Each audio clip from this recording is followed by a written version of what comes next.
If you've been dreaming about a place where life feels a little more intentional, discover the Canopy in Sebastopol by City Ventures. This new community offers solar-powered homes, surrounded by mature trees, nature preserves, and walking trails, with a vibrant local downtown, renowned wineries, and the Bay Area all within easy reach. Enjoy low-maintenance living, refined design, and built-in eco-friendly features that make everyday life easier. Start your next chapter at the Canopy by City Ventures. Visit cityventures.com. That's cityventures.com.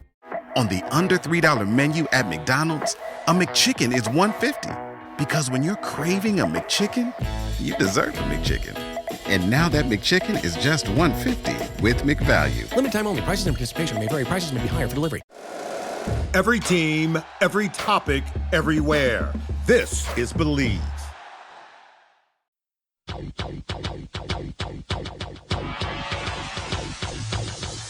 Welcome to the OddsBreakers, #1 place for shared, sharp betting information. Welcome back to podcast 39 of 2026. I'm your host, Kiev. You can call me an X at OB Kiev. Follow us at the OddsBreakers. Follow us on social media / the OddsBreakers. This episode is being brought to you by FanDuel Sports, a proud partner with the NFL. If you'd like to support the OddsBreakers and benefit from our pre-and plays, please visit theoddsbreakers.com. Click shop, become a member, pick any. For winning cappers, you get the pre-and plays before the line moves. You can also support us on patreon.com. For anything else, please visit the OddsBreakers and become a free Picks and Telegram subscriber. College football. Well, I wouldn't say it's quite around the corner, but it's coming up. And the thing that's around the corner is value, right?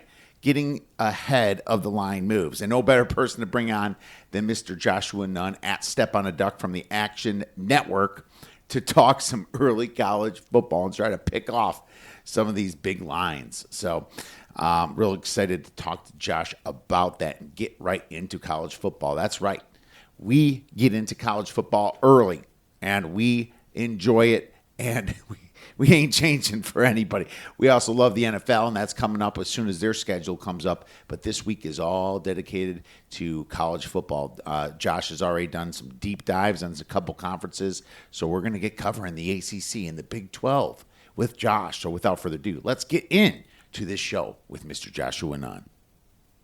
Want to be a professional handicapper? Check out theoddsbreakers.com, where we now have live odds and pick tracking. Click on live odds pick tracking, and you can start tracking your picks, partnering with TallySight. Once you develop records and a following, you can use that information to move to the next level, gaining all that experience in your sports betting career. Make sure you check out live odds and pick tracking at theoddsbreakers.com, partnering with TallySight. Now I am very excited to welcome back a fantastic college football capper, great friend of the show, Mr. Josh Nunn from the Action Network. You can follow Josh on X at Step on a Duck. Josh, it is Cinco de Mayo, my friend. How the heck are you doing? I am doing really well. It's great to be back on with you again. I'm excited to dive into the program today. We've been really itching for college football activity. We've had some spring ball. The rosters are getting formatted. Some G6 now, I guess it is G6. Regular season wins were dropped. Mm-hmm. And it's an exciting time because we're about 105 days or so from kickoff, and it's going to go quick. So it's a real fun time of the year, and I'm itching to get going. Absolutely, Senor Duck, for the Cinco de Mayo celebration. I'm very ready to get going. And I'm pumped. I'm actually kind of was looking forward to a lot of the stuff getting passed so I can just dive even deeper into college football. But the good news is that you've already done a lot of work and you are ahead of the game. So I'm going to cheat. I'm going to steal your notes. I'm going to, let Josh do the work for me, type of thing. Why not? Because he's my friend and he is so willing to come on and talk some college football and pigskin with us. So, that leads me into a fun little question about what you do. How do you prepare for the college football season? Well, with the transfer portal the way it's been, I've had to start my off-season prep earlier and earlier, and it's one of those things where my preparation methods have had to change kind of as the years go by. But the first priority for me has been assessing the transfer portal to try to get a handle on these teams and how they're going to look come fall camp. We had 5,000 players that entered the portal last season, and most of them found a home. So the process is a little bit easier this year because we didn't have a spring portal window. Last year it was bananas because after all the spring games, there was another round of portal, and so the teams shuffled again, and it really created some chaos. But it's a little better now with the spring window having closed. We should be able to get a real firm shore up of the rosters here now that spring ball is over, coming into fall camp. Second thing I try to do is I try to make those micro adjustments to my power ratings to get those in line based on where a team ended last season compared to where I project they should be at the start of the season. And that factors in, again, the roster additions and subtractions, along with any sort of coaching or coordinator changes and change in scheme. From there, really just trying to get an idea on how many times teams are going to be favored or they should be favored throughout the season. And then it's about trying to project how many games a team should win. And this will put you so much farther ahead when win totals do drop, so you can effectively predict whether a team is going to go over or under a posted win total number. Next one is the schedule, which I think is so critically important. Where are the tricky spots, the back-to-back road trips, hangovers, revenge, rivalries, the list goes on and on. Once you have these teams ranked by conference based on projected order of finish, you can really assess the strength of the schedule within the conference. You know, it's part of the problem with these 16 to 18 team super leagues that we now have in the P4, where there's such an imbalance of schedule. You'll have a team like Florida State that has just an atrociously difficult ACC schedule, and then you'll have a team like NC State who has a much more favorable draw. So I think really assessing the personnel is one thing, and players coming and going is important, but the schedule is so critically important. After that, you know, I do like to watch some spring games. It's becoming fewer and fewer because teams aren't having a spring competition, and less are being televised on TV. But I do like to try to watch people put the pads on and hit each other during the spring game if I can ever do that. So that's kind of a fun activity. And then really outside of that, you know, a lot of the work is done before July 1st, and then I do review some of the publications as well. A lot of them, you know, Phil Steele's magazine is great. I love what Phil Steele does. And there are some other good publications that are worthwhile and noteworthy. A lot of them end up just on the bathroom floor, but I still read them just to try to pick up anything I may have missed in my preparation. And if there's anything glaringly different, I'll try to make note of that. And then really that's about it. And then I'm ready to roll come August 20th. That's it. That's all. Oh, we can all do that. No, you have to be a dedicated person to get through all that. You know, just me inputting the schedule into my power rating so I can get the season win totals kicked out is a beast in itself, especially now that they keep adding teams to the FBS. So it's just been an absolutely difficult process for me, but I actually kind of enjoy it. I find some schedule spots, and I think it's a good thing to do is to look at every single team's schedule, which I did, you know, because I did not miss one schedule because I had to put it all in. So, you know, I'm not quite as far along as you, but I'm getting there. But what's good is that, you know, a lot of these season win totals that come out really start with the power conferences, and we're going to discuss a little bit about the ACC and a little bit about the Big 12, kind of ones you got to jump on, which is great, and hopefully, you know, we can get ahead of the market. And the truth is there's less than 1% of the bets in right now. You know, there's still a lot of effect that can happen, and there's definitely a lot more news that's going to be coming out. So we can always bank on the fact that, you know, we can possibly get ahead of the line move. And that's kind of the whole point when it comes to doing this, is trying to get ahead of those line moves. So what are your thoughts upon a rule change, though? Let's before we get into, you know, the actual ACC and the Big 12, what about the targeting rule? What do you think about it for 2026, 2027? I think it's a step in the right direction. I was never in favor of throwing a guy out of the next game for activity that occurred in a different game. That's kind of a soccer thing that they kind of got that from. And so I never really did like that. I think they could make this better by implementing something like what the NBA does with flagrant 1, flagrant 2 type of situation. I think we see different levels of severity when it comes to the activity that's involved in targeting, where somebody could be called for a targeting foul, but they're clearly trying to avoid the illegal contact. They're trying to make a tackle the right way, maybe the offensive player suddenly drops. So then the point of attack, the point of contact changes from the midsection up to the head or neck area. And there was clearly no intent. I don't know that that should factor when potentially suspending players. There are certain activities that we've all seen. If you grew up watching football in the 80s, 90s, and 2000s, the launching, the power hits over the receiver in the middle, the head hunting, crown to the helmet tackling, all that should be prohibited, and we're really trying to get that out of football. But I really think there are different levels of severity around it. So I'd like to see them take a step further and maybe differentiate between those levels of conduct. But to answer your question, I think it's a positive change. I think it's good to not kick a guy out of the next game for activity that occurred during a different game. If we only had football guys like you and me running the rule book, my friend, what the heck was that stupid rule? And what's so funny is, and I've tweeted this many times, you'd see a blatant targeting, quid pro quo, right in the dude's chin, right? And not even going to call, they review it. Oh, this targeting has been pulled. It's like, what? And then you see the lightest targeting, just the easiest kind of like the crown of his helmet only went down because another player was going towards him or something, and then they get caught for it. It's like the imbalance of how they decided when it wasn't targeting was completely all out of bounds. People did not know what to do. Refs did not know what to do. The announcers still don't even know it, and so super smart to take that away, but I love what you said. Flagrant 1, flagrant 2, absolutely. Have the flagrant 2 or 3 when, pull them out of the game then.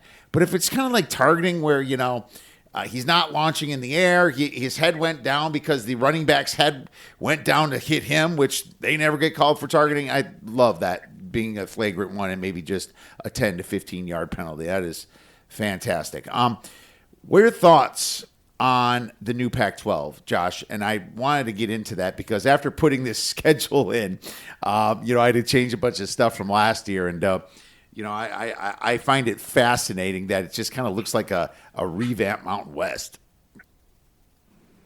Yeah, it's definitely nowhere near what it was before. I still wonder if this league will ever regain its Power 5 status and get back to what it used to be, the great Pac-12 days. But, I do like the mosaic of teams that we have in the conference. I think it'll be a fun league this year. I think it'll be relatively wide open with Boise State, Wazoo, Utah State's in there, Colorado State, all the others. I really do wonder if this will ever open up a door as long as the money gets to be where it needs to be. I think that no two teams have had more buyer's remorse in changing leagues than Cal and Stanford. And I think that this would be an avenue for them to possibly get into the Pac-12. Again, if the money is right and if they were to elevate their status to a P5 level status, I could see that happening. I think, in general, my kind of get off my lawn old man rant is I think it's bad when UCLA and Maryland is a conference game or Rutgers at Washington is a league game. It's not something I like. We've lost a lot of the regional aspect of college football. We had so many magical regional rivalries for years and years, and a lot of that has been lost. So right. I'd like to see it migrate back to that, and I hope that maybe this is a step in the right direction. It's going to be a fun league this year. I'll certainly be plugged into the Pac-12 quite a bit. Well, that's great, man. I think it's going to be fun, too. It's just it doesn't look any better than the Sun Belt, where Boise State's probably going to be like the James Madison. It just kind of feels like that. But I also wonder if this hurts Boise State a little bit later. I mean, they were the king of the Mountain West. Maybe kind of things change a little bit. In the Pac-12, you always thought about the West Coast. I mean, there's not a lot of West Coast teams now, right? Very few, maybe San Diego State. But, I mean, it's not like you got the UCLA, the USC, the Oregon, the Washington.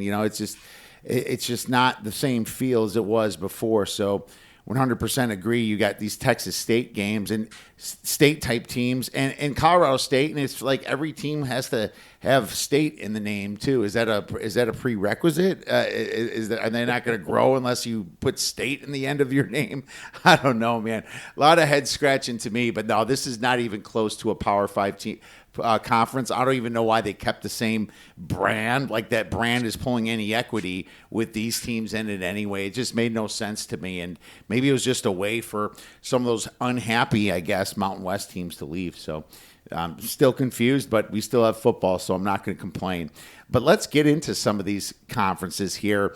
Why don't we start out with the ACC? And, I mean, if you like, we could go kind of one by one, maybe say a sentence about both, or do you want to just get right into your plays? Yeah, well, let's go through each team. We'll give some snippets on that, and I'll talk about win totals if they apply. All right, well, let's look at the ACC right now. Clearly, the strangest thing, the representative in the college football national championship game didn't even win their conference last year. So I guess we'll start with Duke.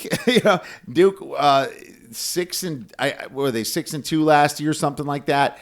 There's just a big mess up top of the ACC, and now you have Duke right there, and they lost Mensa to transfer to guess who?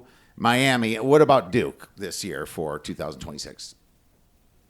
Yeah, I thought they were really fortuitous to win the amount of games that they did. Their defense was really bad. They could hardly get off the field on third down. They really struggled with their red zone defense, and they take a major step back at quarterback. As you mentioned, Mensa leaves.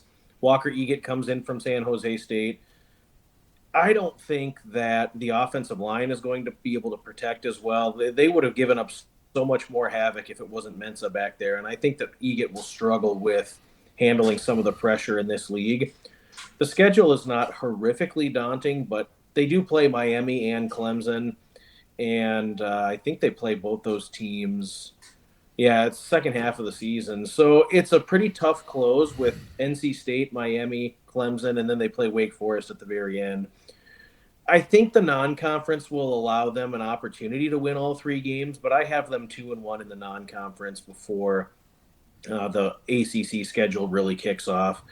I just don't think it's a very good team. I think it's a team that over-exceeded expectations last season, and they have for several years here at Duke. They've exceeded their regular season win total 4 years in a row. But I do think that this team takes a step back this season after experiencing their most successful 4-year run in the history of the program. So I lean under the win total, which is 5.5. I do not have Duke in a bowl game this year. You do not have Duke in a bowl game. Well, there you go. Yeah, they definitely took some hits here. And I think it's going to be a big uphill battle, for them to kind of make it in. I was making fun of Chris Felica last week in our Kentucky Derby pod, asking him if Duke's going to win the ACC. So I was did that a little bit in jest. But, yeah, I don't have Duke going too far myself. Real quick question from Ryan Wirtz, and thanks for coming in, Ryan. What do you guys think of Sacramento State? Under 5.5 wins, a new team to the FBS for us to obviously handicap. Transition year to the MAC, lots of traveling to the Midwest, and trip to Hawaii at the end of the season. 5.5 feels like a bit high. Yeah, I won't say too much here because these G6 regular season wins are not widely available everywhere, and DK has been very known to limit people who want to bet into this market. But I don't think Sacramento State is ready for the transition. They transitioned to FBS very quickly, and the roster struggled last year in the Big Sky. I think it's going to be a season of transition for Sacramento State, and I would not expect them to achieve bowl eligibility. Yeah, I don't expect it either. I think it's just kind of one of those honeymoon seasons where they kind of get in, and every team puts a target on you when that happens. They play a little bit tougher, right? And I've seen that year over year. Whenever there's a switch, every team's got is thinking about you and circling because they don't want to look bad. It's like the new team comes in and they lose to them. It's really a handicapping spot. So kind of think of that when you're handicapping these games for these new teams, North Dakota State and Sacramento State coming in to the FBS this year. It's very important stuff, especially as well as the teams that switch conferences kind of as well. Charlotte, I believe, just did. I have to double check that. Real quick, Sacramento State's such a perfect fit for the MAC. Yeah, I guess so, really. That's funny. And we'll just keep the questions coming, guys, and we'll try to address them as we go. Let's go to Miami. Can they repeat the power that they had last year with losing all those guys to the draft duck? That's going to be pretty tricky because they do lose a significant amount of talent in the front seven defensively. The front seven was very, very good last year and really prevented a lot of teams from being able to move the football. I wonder if the defense will be as potent as it was. I think that they get a great pluck in the portal with Mensa coming to Miami. I think he'll flourish there. The offensive line may not be as domineering as they were in the ACC last season, but their second platoon last year was also very good. So I think Miami along the offensive line will be just fine. They have a very talented backfield, and the receiver plucks were very good. Cam Vaughn and Van Travius Jacobs come in from the P4, but they also get his name's Cooper Barcate, who was Mensa's favorite target at Duke. I think he's an exquisite compliment to Malachi Toney, and I think that the passing game will be much more effective for Miami this season. It's hard to go over the win total, however, because I have Miami as a full touchdown underdog on the road in South Bend on November 7th. Shocking. And every single season, Miami, there's no exception here. Every year, Miami loses a game as a 2-touchdown favorite that they should not lose. And because the Notre Dame game is non-conference, it won't penalize Miami for potentially winning the ACC. I actually think Miami could stay under the win total and still win the ACC. And if you go find a book out there that'll allow you to parlay those two together, Miami under 10.5 wins, but yet still win the ACC, you get about 5 or 6 to 1 on that. So that's the way I would attack this. I can see Miami at 10-2, winning the ACC, getting back to the playoff. I think they'll be really good in the trenches, but they do replace a lot of the key proven commodities, so we're going to have to see it on the field first. Yeah, Bain, 2 defensive ends over there, a little bit of offensive tackle, obviously the quarterback there, but hopefully that doesn't regress with the new transfer coming in. So lots of work to do for Miami. All right, Georgia Tech. Georgia Tech was my darling last year at 14-1. That crapped out at the end of the year, Duck. I got close, but it just did not quite get me the cigar.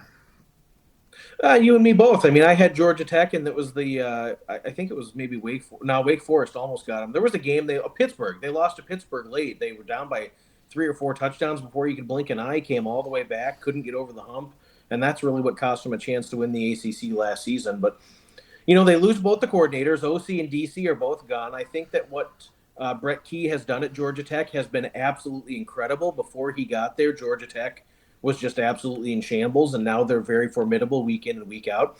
But you lose the quarterback, you lose the proven commodity at running back. There's a lot of talent that vacates the premises, and I think it's going to be more of a rebuilding year for Georgia Tech this season. Schedule's kind of up and down. They have to play 3 of the top 5 projected finishers in ACC league play, but they also get 3 of the bottom 5.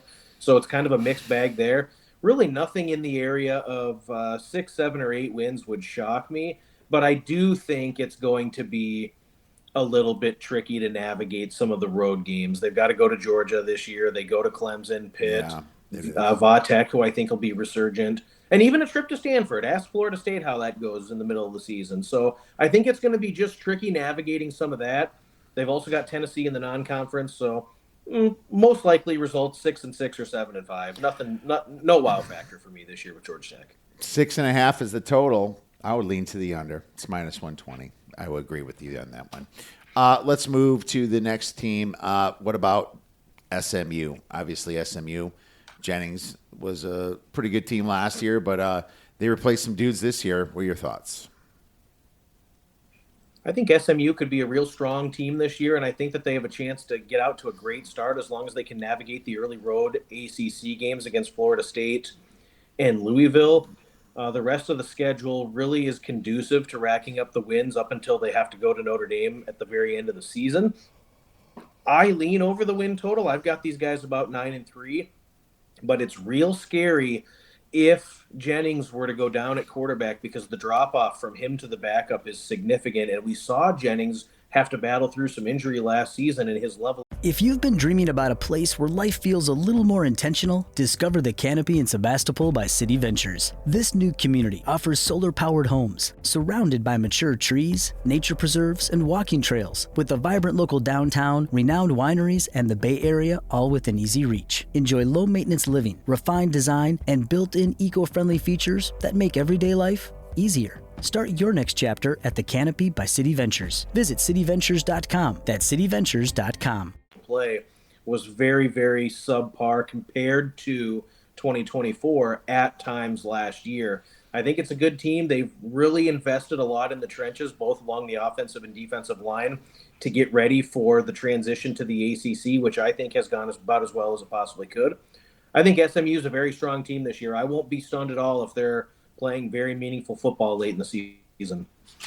Absolutely, they could. I mean, juice to the over at 8.5 with that schedule. I think they have a shot at doing that. What about Pitt, my friend? Pitt was kind of a weird team to me last year. They had a really good quarterback play out of the freshmen, and then as soon as they faced a real team like Notre Dame, they got embarrassed. What do you think about Pitt? I still just wonder how this team is going to be. I thought the defense was really fortunate in the amount of turnovers that they generated last year. They had 3 great linebackers. Only one of them is back. They struggled on settling at quarterback for so long that they rotated 3 guys in. The reps were split quite evenly until they settled on, I think it was Henschel that they ended up settling with. But the offense was such an issue for Pittsburgh. There was a lack of explosivity. The offensive line was very poor in the run blocking. It was just – Pittsburgh was one of the worst teams along the offensive line in the entire country at allowing havoc, at allowing sacks, tackles for loss, forcing quarterback scrambles. They just really struggled up front. And I think that they still have quite a long way to go to be considered a real serious player in the ACC. The schedule – sees them play Miami, Louisville, Virginia Tech. I think will be a tough game. I'm just not quite there yet. I think that we'll find out a lot about these guys in week 2 when an improved UCF team comes to town. I see them about 7-5. I think they'll be a slightly above average ACC team, but I don't think they'll threaten to win the league. Yeah, I don't think so either. This is Pitt's going to probably come in. Not surprising people. Everyone's going to know kind of who they are here, and Heinzel's back, but he's moving into sophomore season here, and he's going to have to take a step up too, and we'll see if that was real what we saw from last year. All right, let's go to Louisville. What do you think about Louisville? And Louisville surprised me a little bit, going 4-4 last year in the ACC. Yeah, and I think Louisville had a much better defense than people give them credit for. Louisville was one of the best teams in the entire country at prohibiting explosive plays against them. They only allowed 14 plays all season in excess of 30 yards. And I thought based on the fact that their front seven did not generate as much pressure as you might think, the secondary actually played pretty well. Well, that whole secondary is rebuilt, and so they're going to have to rely on the transfers gelling early.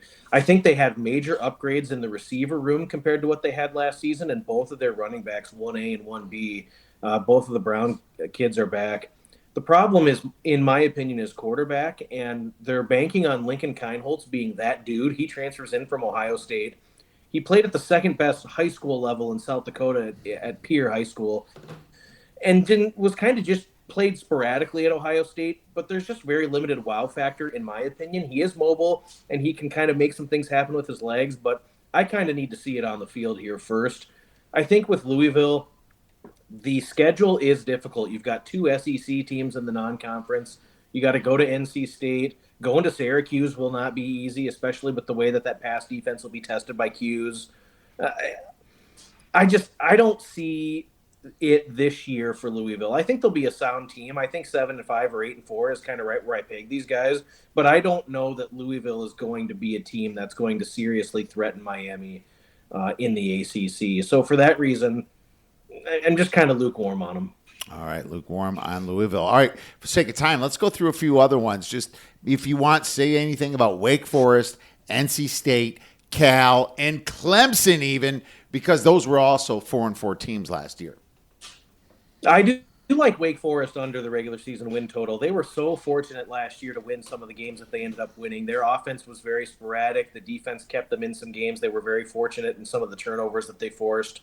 And I just don't know necessarily, when you look at the departures along the offensive line in the skill position rooms, the program's all-time leader at running back, Damon Claiborne, is gone. And Gio Lopez comes in from UNC. I don't know how good the fit is actually going to be here. So I think Wake Forest has done enough to elevate their program to where they'll be competitive week to week, but I think it's a step back. Wake Forest does play a tricky schedule as well. They got Miami, Louisville, SMU, road trips. Got to go to Cal. You got to go to NC State. You got to go to Purdue in the non-conference. I have Wake Forest scratching and clawing, trying to get to a bowl game, but no more. So I like under 6.5 with Wake.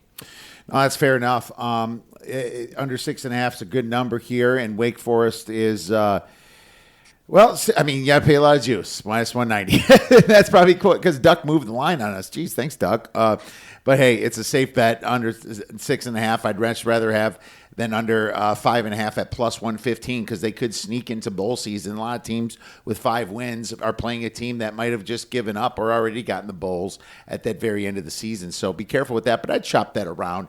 I think you might be able to get a better number than minus 190 on the 6.5. What about the bottom feeders? And sorry, Florida State, you are a bottom feeder. Stanford, Florida State, Va-Tech, who's got a new coach now, North Carolina, Boston College, and Syracuse.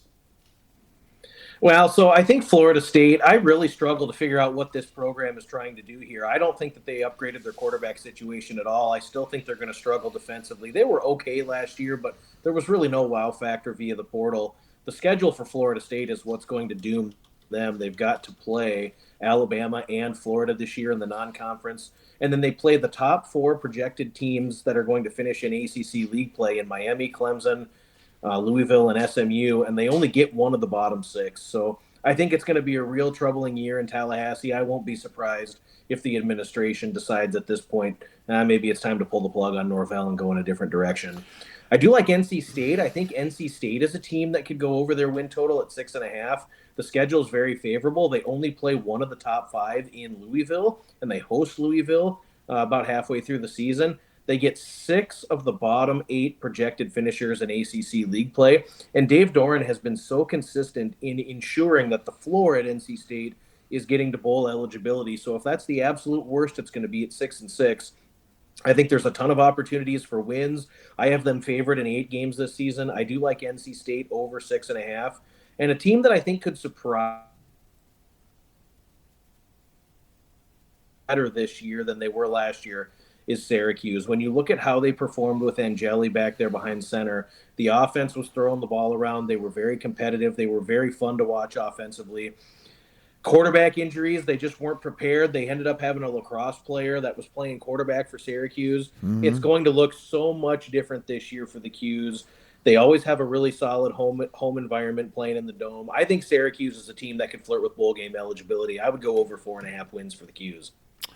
All right, did you hear that, Armando? There's your surprise team that Josh is taking over 4.5 on Syracuse. That is impressive. I didn't even get to Syracuse yet, but I will say that this team, since losing Dino, has been very disappointing. And even at the end of his tenure, Dino Babers, it's been pretty bad here. But no, man, I don't disagree with that. I think that Syracuse, believe it or not, they return 67% of their defense. They rank 9th in defensive returning production. They rank 63rd in offensive returning production.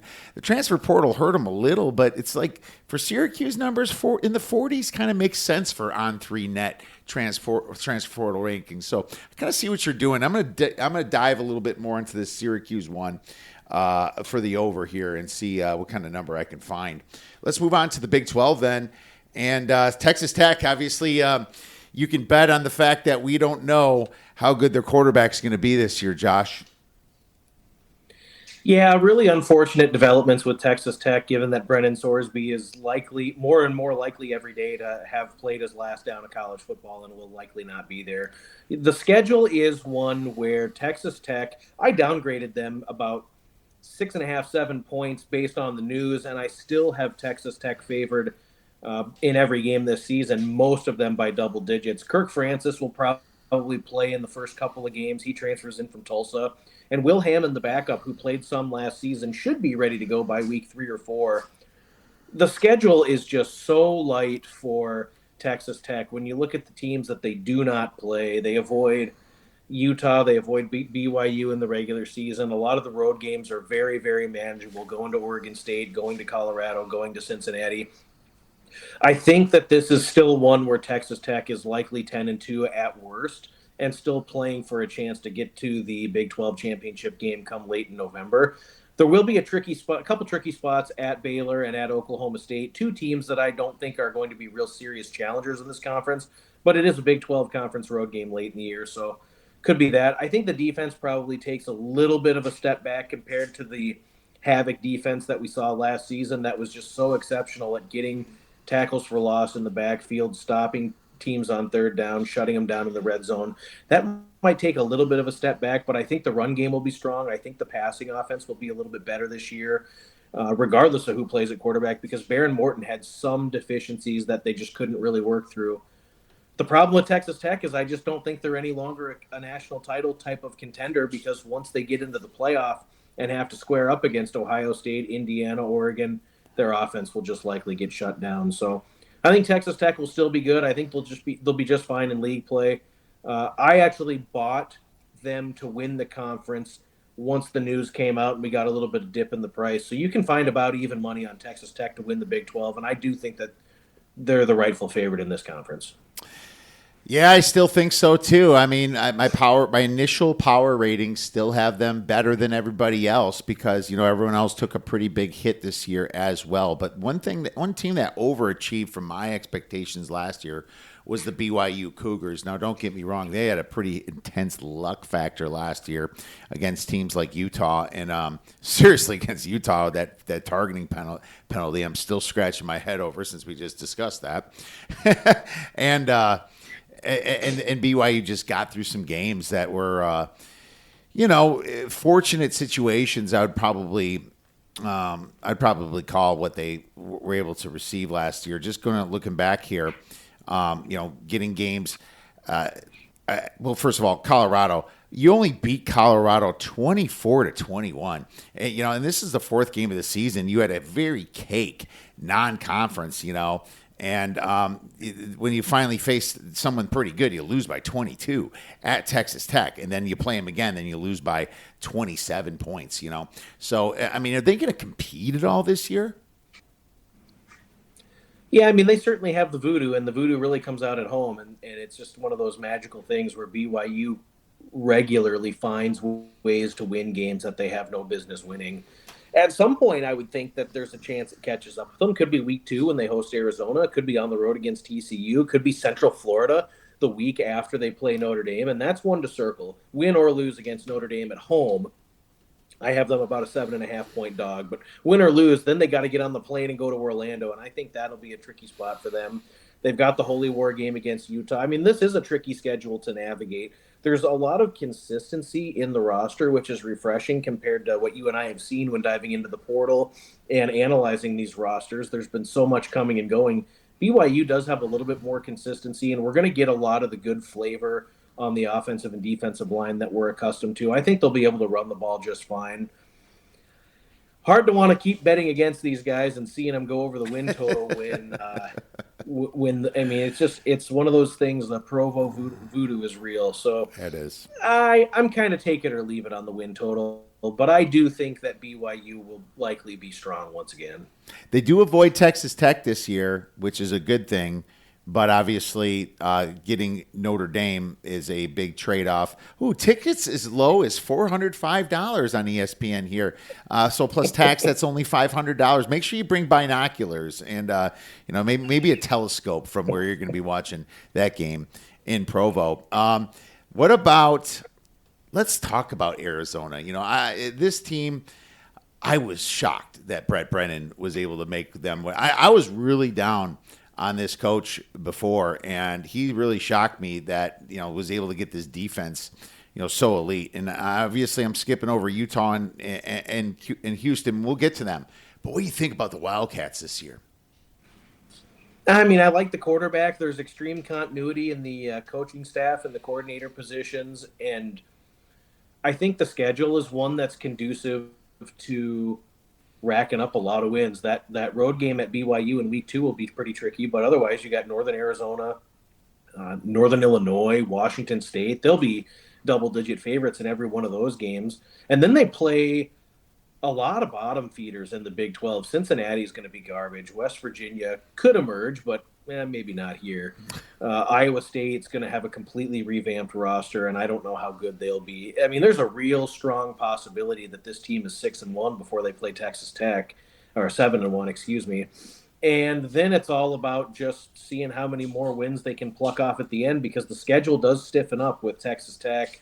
They have TCU and Utah that come in. They got to go to Kansas State. And then you get the Territorial Cup rivalry game against ASU, and that's always going to be a tricky one. But I've got these guys favored about 8 games this year, so I think it could be one of those fun seasons in Tucson. Yeah, I do too. I think that Arizona's on the way up here. I still have somewhat concerns about the coach, but I love that defense, man. And I just was in shock on how good they did last year. And, look at them. They're not terrible in returning production. They rank 33rd in returning production. They actually rank a very quiet 19th on the on-3 net transfer portal. So I also find that kind of interesting. They didn't lose a ton of talent. So, that'll be kind of like a sneaky team, I think, coming in for this year, hopefully. Or then maybe I'll find out everybody's on them by August. You never know, Josh. What about the Utah Utes after losing their coach? Is this team that can kind of reload without Whittingham there? I'm very skeptical myself. Yeah, and the replacement Morgan Scalley has been at the program for some time, so I don't think we'll see a lot of culture shock. It's not going to be the warm water fish being thrown into the ice cold water by any stretch.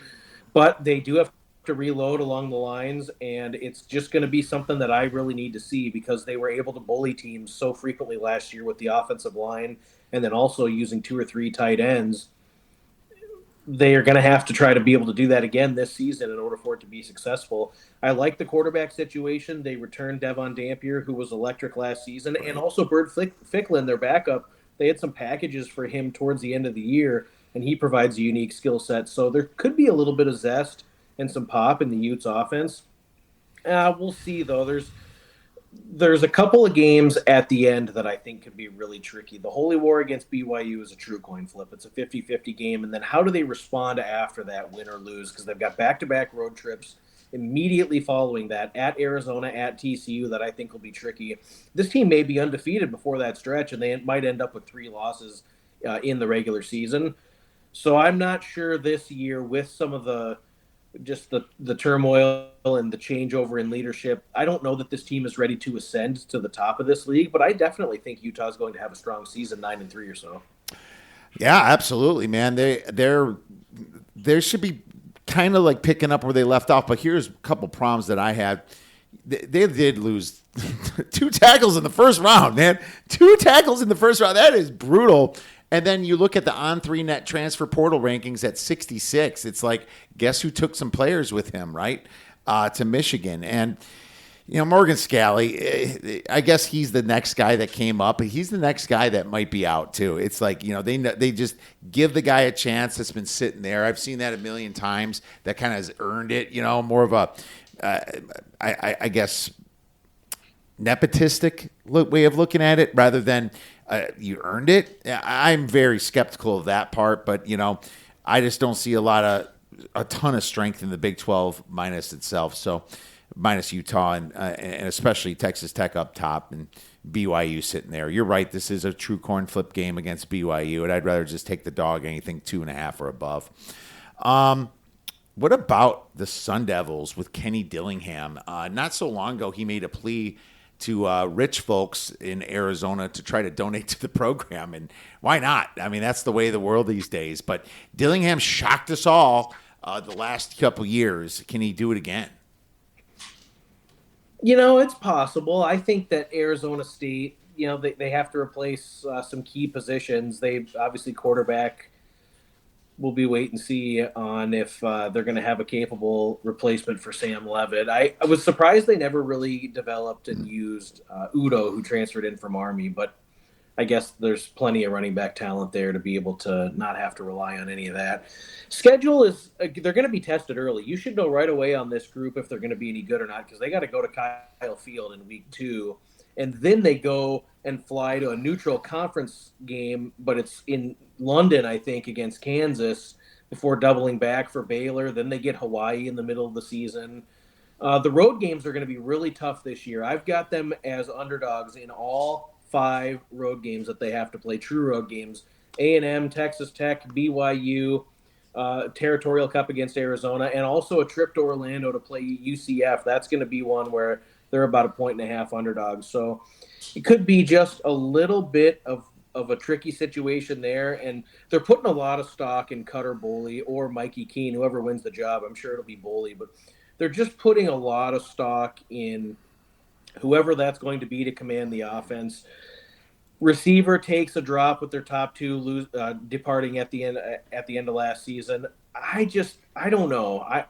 I don't know how it's going to go for Arizona State. I have this team at about 6-6, maybe 7-5, but I feel like trying to recreate the magic that we saw from 2024, where they got on that real hot streak the last 7 games of the year and got their way into the college football playoff. That's seeming more and more like an outlier than the normal here at Arizona State. So I think Dillingham is a great coach. I think he'll maximize the most of the talent that he has, but I just don't know that ASU is going to win more than about 6 or 7 games this year. Yeah, and I can't bet the under with Dillingham. I just respect Dillingham so much that I feel like it'd be just a dangerous bet to do that. But at the same time, it's like not quite enough this year. 6.5 to the over, -120 is probably a good number. And Andrew Clark, he got $10 million. I think he's talking about Dillingham, or maybe I missed his text coming into us. But that is cool that he did. If he did, raise that kind of money just by pleading with some of the boosters and the non-boosters out in Arizona. All right. Well, we don't always agree on everything. I usually agree with you on everything, but Kansas State might be a mark where you and I do not see eye to eye, Duck, and there's no better way to talk it over than on, obviously, a live broadcast. So what do you think, Duck? What do you got for Kansas State? Well, you could make a case that at 6-6 with no bowl game, because the program decided to opt out, that was clearly not the way it was going to go. And it was a clear disappointing season for Kansas State last year. But you do have a little program excitement from hero Colin Klein coming in and returning to Manhattan, Kansas as the head coach. I actually think he did a pretty good job at his last couple of stops, and I thought he was good at A&M. I think he'll be just fine here. And when you talk about Klein's style of play as a quarterback, I think some of that skill set translates to what Avery Johnson is very good at. 5 of Kansas State's losses were by, I think, 5 points or less. And I wonder if Kansas State was bad last season or if they were just a bit unlucky. They have a real favorable draw here, in my opinion. They're going to be 2 touchdown favorites in every non-conference game of the season. Should be 3-0 after hosting Nicholls State, Washington State, and Tulane. They go to Cincinnati for their first conference road game, which I believe they will win. All of their toughest opponents they get to host. So you look at Houston, Oklahoma State, Arizona, they're hosting those teams. And road games, in my opinion, against Iowa State, Colorado, and TCU are all winnable. I've got these guys at 8-4 or 9-3, and I did play over 7.5. I think Kansas State is much better than the 6-6 record that we saw last season. I think that the tight end room is going to surprise. I think the defensive line is going to surprise, and I just think that they're going to be better overall. All right. Here's my rebuttal, my friend. I like the under 7.5, but you also have to know that it's at plus money. It's at like plus 130 right now. I actually got a little worse number than that, but it's still plus money. So I kind of look at it as an alternate bet. But here's my argument too. I do agree that their schedule is fantastic. They avoid Utah and Texas Tech, is it? They avoid at least one of them. I have to relook at it, but. Both of them, and no BYU. Yeah, and no BYU, so up top. So everyone's thinking, but here's my problem. I think that Avery Johnson, I think there's something wrong with him. I just don't feel like he has confidence sometimes during the games, and they lose games that they shouldn't, and he makes some really, really boneheaded mistakes. And I think mental toughness is a massive part to college football. But when you look at, Kleinman leaving, I believe they lost a great coach, and it's to retirement, and you wonder why he's leaving this year. I kind of felt he had a few more years left. I was really shocked by that, Duck. The guy coming in obviously played for Kansas State, and he's coached there all the way up until the year before last, and then he goes to A&M for 1 year as the OC and quarterback coach, and he had like one of the biggest, fastest, strongest quarterbacks in the league last year with Reed. And every time they stepped up into a real defense, he got his ass kicked. Reed couldn't do anything. And I just, with all that talent in College Station, and it's like, and I know their schedule is easy, but the coach is 36 years old, and I know I'm old, man. I'm old now. But 36 years old, is he going to command a ton of respect from that team on day one? Maybe he does. I don't know the guy personally. He's getting paid very well, $4.1 million to come back to his alma mater to coach. But, man, I always believe that there's a honeymoon year in front of him. And Avery Johnson has not thrown better than 61% in his whole career completion percentage at Kansas State. I think they can, 7 wins is fair to me, but at plus money under 7.5, I had to make that bet. But I'll tell you this, Josh. It's not something I would like jump at 7.5. It's like I see plus money. Plus money is it's like you're the book for the sports book. You're the one getting the juice, right? So I guess those points were my thought process. I'd feel a lot more comfortable if I was going to go under. I would go find the DK 8.5, which I think is still pretty fair odds, and maybe consider something like that. But there's just too many opponents that are going to be better than Iowa State, Colorado, Kansas, who they've won 17 years in a row, Cincinnati. I mean, those are the 4 worst projected teams in Big 12 league play. The non-conference, they'll be 17.5-point favorites in all 3 of those games.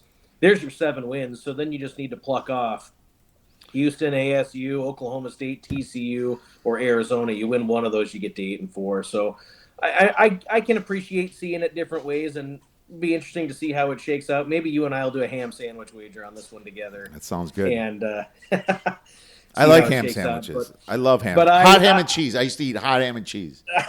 That was my thing, bro. I love that stuff. All right. Well, we'll do it that way then. But I don't know. I kind of thought maybe we're due for a little bit of a bounce back here in Manhattan. And I see a little program momentum for those guys. Andrew Clark's like, Avery Johnson is great as long as he doesn't have to throw. So there you go. Maybe I got someone on my side over here, buddy. Appreciate it, Andrew. No, 8.5 minus 165. So you can set yourself up for a middle if you took the over 7.5. So there you go. 8 is a very logical number. Don't get me wrong. It is with that schedule, but I just think that Avery Johnson is shot, and I don't know. I'm not loving the big changes here in Manhattan. Let's talk about. I do like that other team in the Sunflower State to go under their win total though. You look at all the production Kansas lost. Yeah. With the quarterback, receivers, the offensive line, everything is absolutely Ready to buy a car, a home, or just want to take control of your money? Your FICO score matters, and 90% of top lenders use it to make decisions. Check your FICO score for free today without hurting your credit score. Visit myfico.com/free or download the MyFICO app today. MyFICO gives you the score lenders use most, plus credit reports and real-time alerts to help keep you on top of your credit. Visit myfico.com/free and take the mystery out of your FICO score. Complete rebuild, and I think when you look at how the schedule lines up for KU this season, and you're getting paying a little bit of juice to get under 6.5 with the Jayhawks, and they've got to go to Utah, they go to K-State where they haven't won in 17 years, Missouri in the non-conference, they'll be touchdown underdogs, BYU on the schedule, resurgent Oklahoma State. That's one where I would look to the under is Kansas. I don't know if this team has a bowl in them, let alone winning 7. I do love Lance Leopold, though. I do think he's a great coach. Now, he did regress a little bit last year, but that quarterback Daniels of his, I don't know. The dude was always hurt, and that was a big problem. But another big problem is you're going to Utah and to Kansas State, so that's not great for you. But I do see wins against Baylor, maybe at home against UCF, probably at Oklahoma State. West Virginia is a toss-up. Middle Tennessee State, yes. Missouri, no. Long Island University, yes. Arizona State is a neutral site game. So it is kind of interesting with this team. I didn't do a ton of homework on them yet. I'll just go by what you said, Josh, looking down on them, kind of when I'm diving into this one. But Cincinnati is the one that I wanted to bring up to you because we might be on the right side of this one. Yeah, I mean, you look at who they played last year and how they played, and Brendan Sorsby masked a lot of the defensive inefficiencies for Cincinnati last season. Cincinnati had a very potent, explosive, quick strike offense, but the defense was just so poor. They couldn't get any pressure on the opposing quarterbacks. In the secondary, it appeared pass coverage was optional at times. And they exceeded expectations because of the play of Sorsby. But if you look at Cincinnati and how that schedule closed last year, they really got bullied around when it came to playing some of the tougher teams in league play. I don't think, when you look at the non-conference schedule, they're projected to be significant favorites over Boston College. I don't know.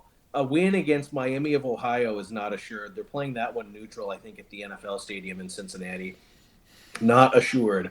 The schedule is tricky with the opponents they have to play in Big 12 league play. Kansas State, Arizona, Texas Tech, Utah, Houston, BYU. The only two conference games I feel really comfortable with them being able to compete and when they show up have a real good chance to win would be at Iowa State and hosting Colorado. And outside of that, they're going to be up against it all season. And this is an opportunity to fade J.C. French against Power 4 level competition, and he struggled badly in the Sun Belt last season for Georgia Southern. I think there's a significant downgrade at many of the key positions. I don't think Satterfield is overly great as a head coach, and I do not have Cincinnati going to a bowl game this year. This is one of my favorite regular season win plays that I've made in any league, Cincinnati under 5.5. Another plus money bet that I got as well, Cincinnati under 5.5. I do agree. Cincinnati had also struggled in the transfer portal greatly. They only ranked 62 on net rankings. Now, maybe Sorsby was betting on himself because, he was winning games that this team shouldn't be winning, throwing great dimes. And last year, and if you remember, there's a reason that Texas Tech paid him to move over there, right? Isn't there? But obviously it didn't turn out for Texas Tech, but you still rank only, 51st in returning production when you're ranking 62nd in the transfer portal. You lost a lot of dudes, And it's funny, I didn't even bring up Kansas State there. Kansas State actually lost quite a few dudes, ranking 60th in the non-net transfer portal and 40th in the 247. So those are just kind of a couple teams that got killed a little bit in the transfer portal that I was looking at. But, when it comes to schedule, absolutely. Cincinnati, they have it tough, coming up this year because we'll give them the three. We'll give them Boston College, West Carolina, which is FCS, and even Miami, Ohio. I think Miami, Ohio will be a little trickier than they expect. But I do expect Kansas State to beat them at Arizona, at West Virginia, 3 losses. Texas Tech, Utah, at Houston, at Iowa State, loss. Colorado, okay, fine. I'll give you Colorado. But at BYU, forget it. 5 games max. It's one of my favorites as well, Duck. And you circle that BYU spot because if they are not playing for bowl game eligibility, whether they're playing for it or not, I still like under 5.5. But if they're 4-7, that's a major kill spot for Cincinnati in the cold in Provo. I'm sure it's going to be a 10:45 p.m. Eastern time kickoff. That's dead on arrival spot to lay it with the Cougars in that situation, up to 20. So that's one to circle back for week-to-week wagering. All right, we'll be already marching to the bank if that's the case, my friends. So there you go. Let's get into the. You know what? Iowa State. Let's quick hit Iowa State, and then we'll just kind of blow through the rest. What do you think about Iowa State? They lose their coach, Matt Campbell, to obviously Penn State. But here's the thing. I always thought he was overrated. Not going to lie. I think he always showed up against Oklahoma. And this is a Lincoln Riley Oklahoma that he always showed up for, right? But I also think that he has really lost some games that he shouldn't have lost. They went 5-4 last year. They had some serious talent last year. Another team that got absolutely trounced in the transfer portal in Iowa State here. I'll pull up their season win total while you get into it, but ranking 68th in the on-net transfer portal is really telling. Man, I didn't think Iowa State was overly good last season. I thought they were fortunate to defeat Kansas State. They were fortunate to defeat Iowa. They won a squeaker against Arkansas State, which was stunning. Beat TCU in a game they probably should not have. And I think Jimmy Rogers, long term, this could be a good, solid hire for Iowa State. But I thought he was very, very fortunate in his 1 year at Washington State. The Cougars' defense was better than expected, but they won some games that they probably shouldn't have. And his ascent from the FCS level to the Big 12 has happened very, very quickly with all of the talent that they lost. Not only Matt Campbell taking some of that talent to Penn State with him, the quarterback, some of the running backs, offensive linemen, whatever you have. There was so much attrition on this team, and I just wonder how they're going to be able to repeat the success of that. I just don't know that I love the quarterback situation. They actually bring Jalen Rader in from Arkansas State, just a different style of quarterback than they've had here at Iowa State going back for some time. And they downgrade at running back. They downgrade on the offensive line, unless there's players that we just simply don't know about that are able to play. But I wonder if it's going to take a year for Iowa State. This is a team that's exceeded its win total 3 years in a row, but I could see the Cyclones taking a bit of a step back here. Yeah, and I think the market kind of feels like that as well because if you're looking at their win totals, under 5.5 is a pretty good juice number at -135.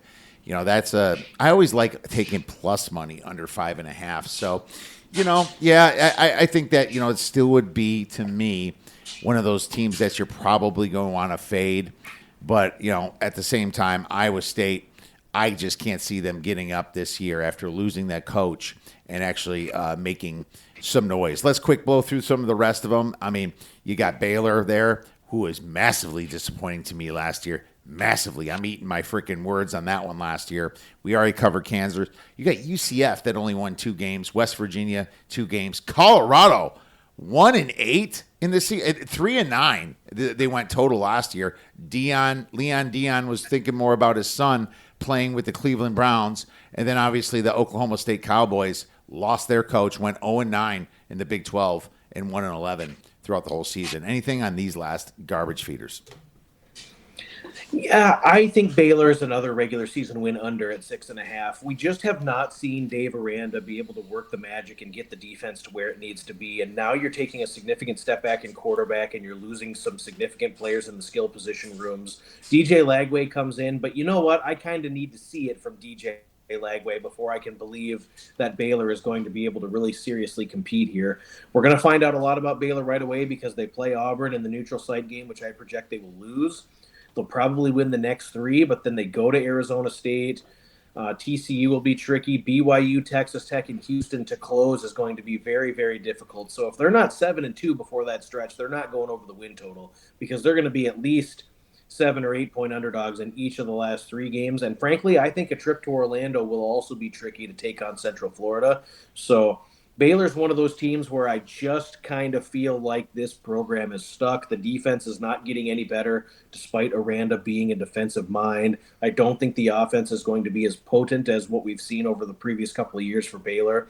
And I think they struggled to get to a bowl game this year. So it's an important hook here at 6.5, but I did go under Baylor's regular season win total. Colorado, I think, will be garbage once again this season. I just don't think that it's working out. The offense could be interesting with Brennan Marion running that go-go offense that he ran at UNLV before dropping down to FCS. He's there now, but just the talent infusion at Colorado, they're just so up against it, and I just don't see where the wins are going to come. Georgia Tech, Northwestern in the non-conference, but then they're going to be touchdown underdogs or greater in every home or in every conference game this season until the finale against Central Florida, who I think is going to be vastly improved.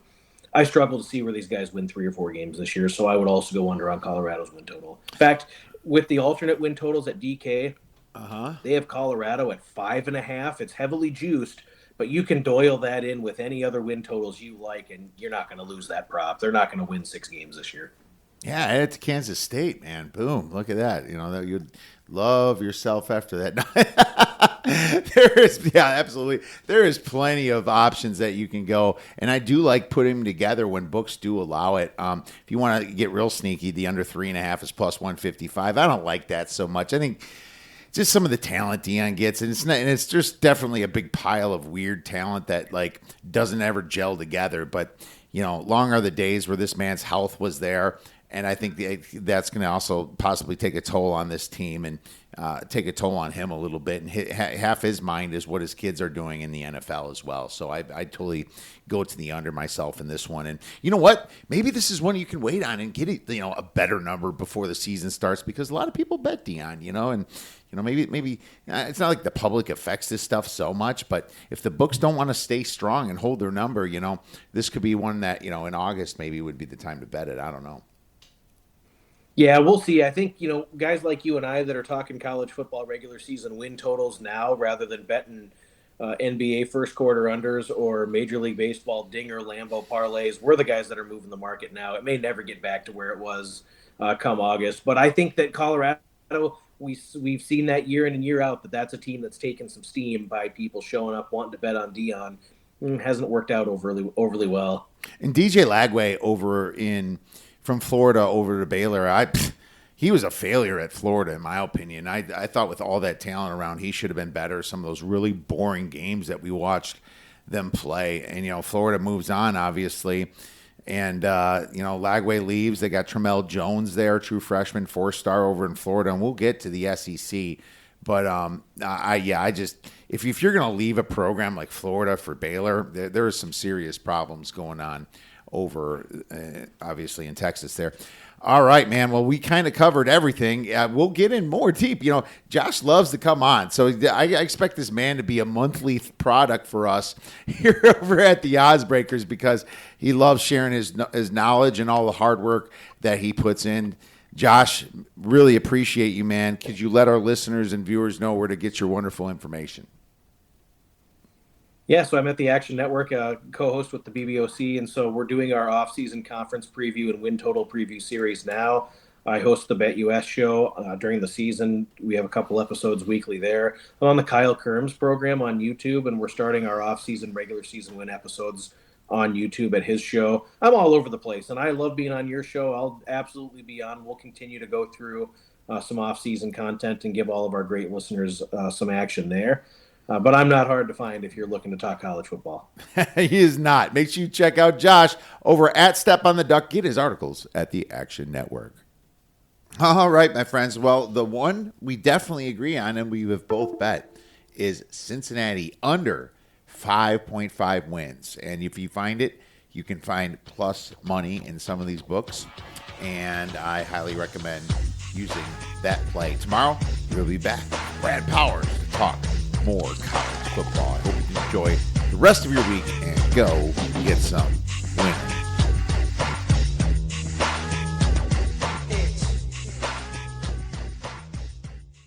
Ready to buy a car, a home, or just want to take control of your money? Your FICO score matters, and 90% of top lenders use it to make decisions. Check your FICO score for free today without hurting your credit score. Visit myfico.com/free or download the MyFICO app today. MyFICO gives you the score lenders use most, plus credit reports and real-time alerts to help keep you on top of your credit. Visit myfico.com/free and take the mystery out of your FICO score. If you like the show, please take a moment to rate, review, and subscribe. It really does help the show to grow. Thank you for listening.